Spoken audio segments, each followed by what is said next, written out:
When you deal with a company that specializes in wireless gear for drones, it's not a great leap to think that they would venture out into other wireless gear as well. The DJI MIC, however, is not the direction I thought they were going, and after a deep dive into it, I'm not really sure they should have. The market is saturated with everything from cheap wireless gear that is not worth the plastic it's made of to aluminum framed Electrosonics gear that will cost you an arm and a leg. At $330, the DJI MIC comes in at the lower end of this and doesn't really offer that many features to entice someone to buy it. The DJI MIC comes with 2 transmitters, a receiver, and a charging case. It has a claimed range of up to 250 meters and rides on the 2.4 gigahertz range with a tunability of just 83.5 megahertz. DJI claims a battery life of 15 hours and gives you 14 hours of onboard memory for recording. Each of the transmitters has a 3.5mm TRS jack that allows you to plug in and record an external microphone, but they also have a microphone built into the transmitters themselves. The receiver has 2 3.5mm TRS stereo jacks. One is a camera out that obviously goes to a camera, and the other is for monitoring with headphones. DJI also includes a USB-C port so you can record to your phone or a computer and is compatible with most operating systems. The receiver sports a touchscreen display that gives you access to all of the different functions on the receiver. When recording internally, the receiver has several different options. You can record a mono mixdown of both channels, or possibly a stereo track with one channel being recorded on the left and the other channel being recorded on the right.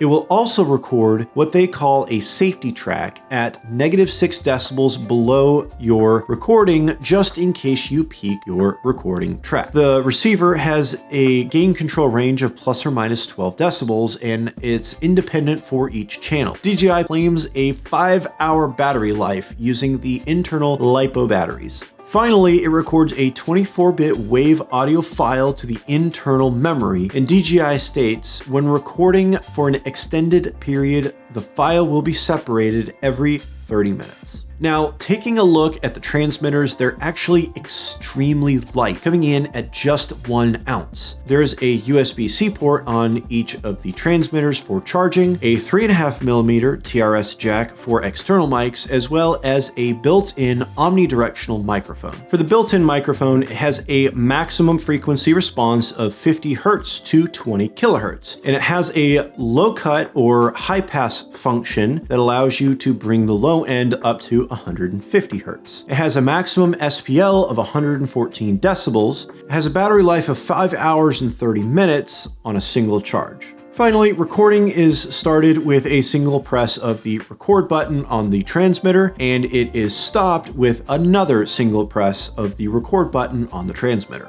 The charging case needs 2 hours and 40 minutes to go from a completely dead to completely full charge, and can charge all 3 units simultaneously 1.8 times. When the 3 pieces are all in the case, the receiver's screen will display the battery level of all 3 pieces. And I'm going to assume that the LEDs that are across the front of the charging case indicate the battery level of the charging case, or will give you a quick look at the battery level of the devices that are inside of it without having to open it. Inside the charging case, there is room for all 3 pieces, the Lightning and USB-C adapters, as well as the windscreens. Now that we've taken a deep dive into what the DJI MIC has to offer, there are a few things that still need to be sorted out. Firstly, the claimed 15 hours of battery life is only achievable with a full use of the transmitters, a full charge, and then using them again, and then a second full charge, and that use again, getting 15 hours across 3 full charges. However, they also state that the charging case only has 1.8 charges in it, which would fall desperately below the 15 hours they claim. The transmitters are truly tiny, which is a good thing when you want to hide them or use the internal mic. but I have never and will never use the internal microphone of any piece of gear. They tend not to be the greatest quality, and when my preferred lapel mic costs as much as this entire kit combined, there's just no way it would sound as good as an external microphone. So if you're getting this or something like this, please use an external mic.